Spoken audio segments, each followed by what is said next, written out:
What's going on, my fam sizzles? Thank you so much for being here today. Today, I want to talk a little bit about weddings and like starting and stopping the dance floor. So, I've been watching a few podcasts just from different vendors at weddings, and what they talk about is they don't like that the bar is in another room, or they don't like a bar that's somewhere outside of the dance floor. Or it drives them crazy when planners are like, we need to stop it right now. We need to do cake. And then the DJ will be like, oh, I got the dance floor hot. I can't get it going again. And honestly, man, I love it. I love the challenge. Like, I love the idea that where it's like, we're getting it going and it's going good. But now we got to stop it and we got to go do cake. Whew. Everybody in the crowd's like, oh, okay, well, I like cake.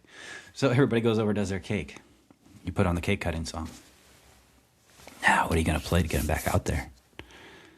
This is the moment I love. Like, I love that moment where it's like, we can restart the dance floor, but we can make it even better. Like, yeah, we were getting it going. It was cool. But I feel like we could just, it was probably like a 6.5. I feel like we could take it up to a 10, maybe 11. I know it goes to 11. Let's take it up to 11.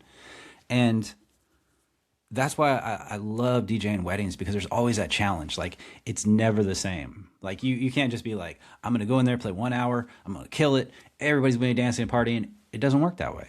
Like, now, especially nowadays. Like, nowadays, everybody's got different musical tastes.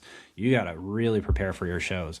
Like, I guess if it was the 80s and the 90s, like, and the music was just not as much as there is nowadays. Like, there's so much music now. And, like, it's so, like, everybody has so much more music in their mind of what they love now. Like, it's such a great era. Like, I love it right now. Like, it's such an era where, like, you have to challenge yourself as a DJ. You have to learn more. Like if it was the 80s, I have to go to the library and learn. I don't want to go to the library. I want to sit in my house. I want to look on my phone. I want to go to the park. I want to just vibe out. I want to learn about music anywhere I want to be. So that being said, like, we're in such a great time. But there is also the other side of that, which is your musical knowledge as a DJ. You have to, like, really study if you want to be an open format DJ. If you want to be able to be like for instance, I love custom playlists because it gives me the opportunity to learn about songs and genres that I may not have known before. And it's like, it's great for discovery. Hey, they're paying you to be their wedding DJ and to be the best wedding DJ that you've ever been that night. So don't let people down, and that's the other thing. It's like, couples pay so much money from the venue to the food, to the bar, to the wardrobe, to flying family in from place to stay, like all that stuff. Like, man, if you're a wedding DJ, don't let them down. Like, don't go in there unprepared. Don't go in there with the same playlist that you've been using for like 10 years. Just don't do it. Like, like I said, I always have an outline. I say, you have to fill this outline out, because this is going to let me know who you are. And by me understanding who you are, I can greatly prepare for your wedding and make it one of the best like the best moments of your life. Being prepared is essential. And once that outline is filled out, we're doing a call. We're doing a Zoom. And we're gonna talk about everything. We're gonna talk about the schedule. We are gonna talk about all the music you love, all the music that you're not a fan of. All that stuff will be taken care of in the music outline. It's so much about customization. That's, like, I really believe that. Like, I believe more now than ever, it's all about what you want as a couple. What kind of music you want at your wedding, what you don't want at your wedding. It's so important. And we're just in such an era where it's like, it's so easy to get music, but at the same time, you have to prepare your sets even more than we used to have to prepare our sets. Like, if it was the 80s, all we'd be playing is what? YMCA, Electric Slide, Cool in the Gang, Celebration, We Are Family. Like, that's all it would be. And that's fine, I guess. And you can play off your vinyl or whatever it is, but man, I'm all about the laptop. I'm all about downloading all my music, setting up my playlist, being ultra prepared, having a backup playlist, saying, hey, if this isn't working, we're going to this. We're moving around, getting those special edits. It's such a great time to be a DJ. Um, Sorry about that. So, anyways, what I was gonna say too about like bar location and stuff. Who cares?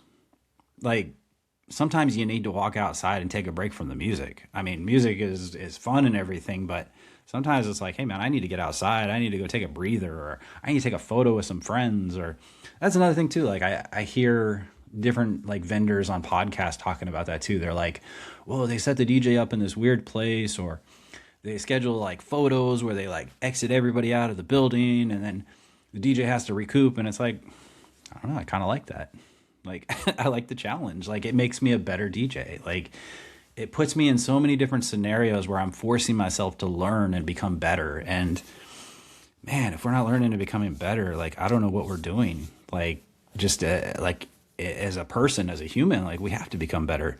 Like everything is so much more accessible than it used to be. And like especially music, man, I would think to myself like what song are you talking about? Oh, let me go run down to Sam Goody. Let me go run down to Tower Records. I'll go run to the mall. I'll go see if they have that CD or that cassette or that record or 8-track or whatever, like whatever stuff you were bumping back in the day. Maybe you're still bumping tape. I don't know. Cassettes are pretty cool. But just the time it takes to do everything nowadays, it seems easier, but there's a lot more to it. And if you don't have experience within like handling situations and different crowds, and like what I've learned too is like understand like how to hype a crowd. Like some crowds don't really need a lot of hyping.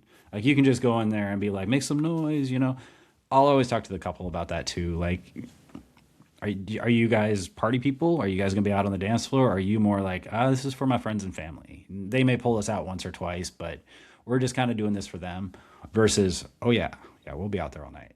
So those are certain things you have to like look at too, because like if you're more of a shy couple, it's like I don't want to put you on the spot and like embarrass you, or like be like make some noise and do that like 20 times. Like, ugh, God. That's like getting a Caesar salad with like 2 pounds of dressing on it. Like, ugh, like too much hype. But those are all things like you have to prepare for before you go into it.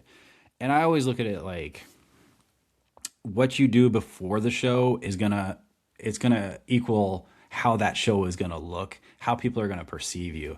And man, I will watch performances of the greats. I'll watch Elvis Presley. I just watched this movie Epic. If you guys love Elvis Presley, check out Epic. It's really cool. It's found footage, lost footage. I guess it was in like some caves or something the director found.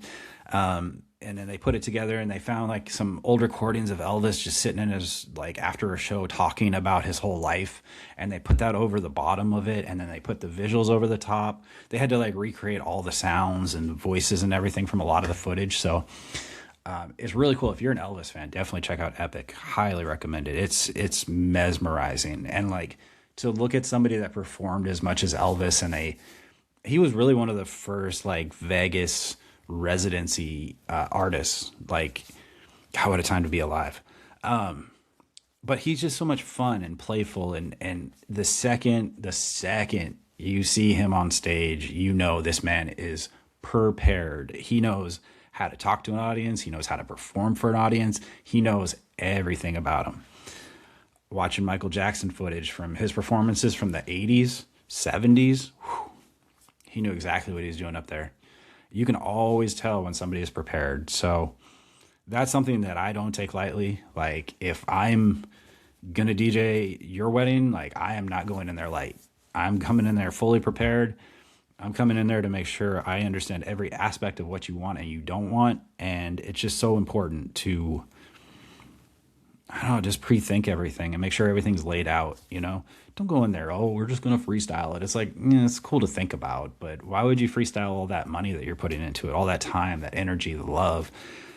Doesn't make any sense. So then, yeah, and then the other thing I was going to say too is like the image that when I started wedding DJ, like the image I had was it's going to be a 1-hour set. I'm going to show up 20 minutes before, and it's like, no, I show up 2 hours before everybody gets there 2 hours before pre-ceremony if they want me for their ceremony, 2 hours before reception if they are doing their ceremony separately and they don't need me there to do sound, or they already got married before and they just need me to come in and do their reception sound, and then all the way into the party sound. So it's never a 2 hour set or an hour set. It's always a long 15 hour day to be a wedding DJ. It's going to be about 15 hours. So from the time you get up, load up your car, load up your truck, get your assistant up, get her ready to go, you get your cup of coffee,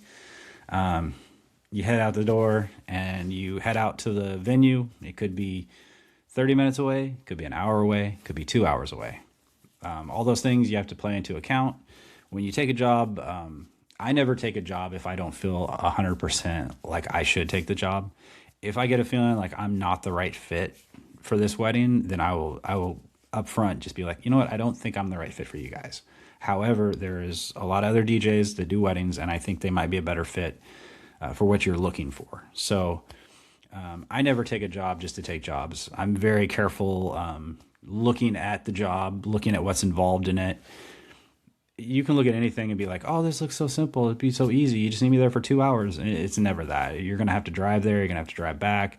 You're going to load in your equipment. You don't know how far that equipment is going to have to go from your truck to the venue, how many setups you're going to need, what kind of weather condition, all that kind of stuff. So if you're a mobile DJ, you got to be mobile. So if that requires you to move from one location to the next location during the wedding for unexpected reasons, never have an attitude about that. It's just part of the job. And that's why I have an assistant with me. She helps me. I say, hey, I need your help.